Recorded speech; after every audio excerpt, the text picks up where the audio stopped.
पौष मास शुक्ल पक्ष की पुत्रदा एकादशी की कहानी सुनिए। युधिष्ठिर बोले, श्री कृष्ण, आपने शुभ कारणी सफला एकादशी का वर्णन किया। अब कृपा करके शुक्ल पक्ष की एकादशी का महत्व बतलाइए। उसका क्या नाम है, कौन सी विधि है तथा उसमें किस देवता का पूजन किया जाता है। भगवान श्री कृष्ण ने कहा, राजन, पौष मास के शुक्ल पक्ष की जो एकादशी है उसे बतलाता हूँ, सुनो। महाराज, संसार के हित की इच्छा से मैं इसका वर्णन करता हूँ। राजन, पूर्वोक्त विधि से ही यत्न पूर्वक इसका व्रत करना चाहिए। इसका नाम पुत्रदा है। यह सब पापों को हरने वाली उत्तम तिथि है। समस्त कामनाओं तथा सिद्धियों के दाता भगवान नारायण इस तिथि के अधिदेवता हैं। चराचर प्राणियों सहित समस्त त्रिलोकी में इससे बढ़कर दूसरी कोई तिथि नहीं है। पूर्व काल की बात है, भद्रावती पुरी में राजा सुकेतु मान राज्य करते थे। उनकी रानी का नाम चंपा था। राजा को बहुत समय तक कोई वंशधर पुत्र नहीं प्राप्त हुआ, इसलिए दोनों पति पत्नी सदा चिंता और शोक में डूबे रहते थे। राजा के पित्र उनके दिए हुए जल को शोकोक्ष वास से गर्म करके पीते थे। राजा के बाद और कोई नहीं दिखाई देता जो हम लोगों का तर्पण करेगा। यह सोच सोच कर पितर दुखी रहते थे। एक दिन राजा घोड़े पर सवार हो गहन वन में चले गए। पुरोहित आदि किसी को भी इस बात का पता न था। मृग और पक्षियों से सेवित उस सघन कानन में राजा भ्रमण करने लगे। मार्ग में कहीं सियार की बोली सुनाई पड़ती थी तो कहीं उल्लुओं की। जहां तहां रीछ और मृग दृष्टिगोचर में हो रहे थे। जहां तहां रीछ और मृग दृष्टिगोचर हो रहे थे। इस प्रकार घूम घूम कर राजा वन की शोभा देख रहे थे। इतने में दोपहर हो गया। राजा को भूख और प्यास सताने लगी। वे जल की खोज में इधर उधर दौड़ने लगे। किसी पुण्य के प्रभाव से उन्हें एक उत्तम सरोवर दिखाई दिया, जिसके समीप मुनियों के बहुत से आश्रम थे। शोभाशाली नरेश ने उन आश्रमों की ओर देखा। उस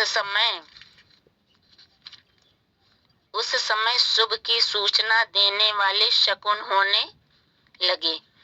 राजा का दाहिना नेत्र और दाहिना हाथ फड़कने लगा, जो उत्तम फल की सूचना दे रहा था। सरोवर के तट पर बहुत से मुनि वेद पाठ कर रहे थे। उन्हें देखकर राजा को बड़ा हर्ष हुआ। वे घोड़े से उतरकर मुनियों के सामने खड़े हो गए और पृथक पृथक उन सब की वंदना करने लगे। वे मुनि उत्तम व्रत का पालन करने वाले थे। जब राजा ने हाथ जोड़कर बारंबार दंडवत किया, तब मुनि बोले, राजन, हम लोग तुम पर प्रसन्न हैं। राजा बोले, आप लोग कौन हैं? आपके नाम क्या हैं? राजा बोले, आप लोग कौन हैं? आपका नाम क्या है तथा आप लोग किस लिए यहाँ एकत्रित हुए हैं? यह सब सच सच बताइए। आप लोग यहाँ किस लिए एकत्रित हुए हैं, यह सब सच सच बताइए। मुनि बोले, राजन, हम लोग विश्वदेव हैं। हम लोग विश्वदेव हैं, यहाँ स्नान के लिए आए हैं। माघ निकट आया है। आज से 15वें दिन माघ का स्नान आरंभ हो जाएगा। आज ही पुत्रदा नाम की एकादशी है, जो व्रत करने वाले मनुष्यों को पुत्र देती है।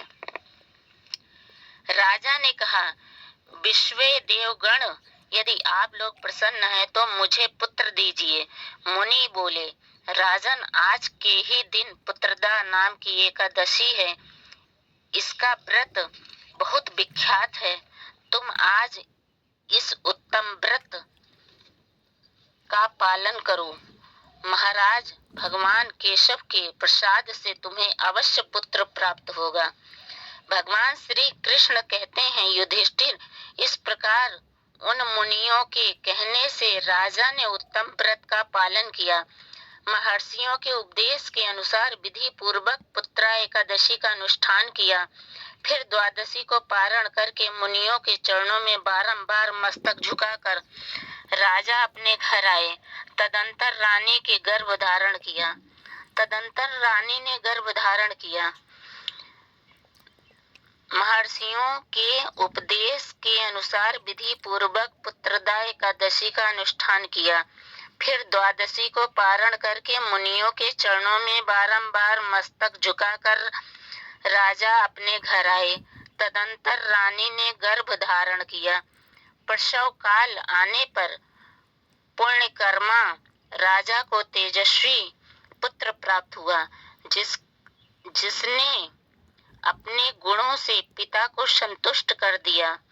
जिसने अपने गुणों से पिता को संतुष्ट कर दिया, वह प्रजाओं का पालक हुआ। इसलिए राजन, पुत्रदा का उत्तम व्रत अवश्य करना चाहिए।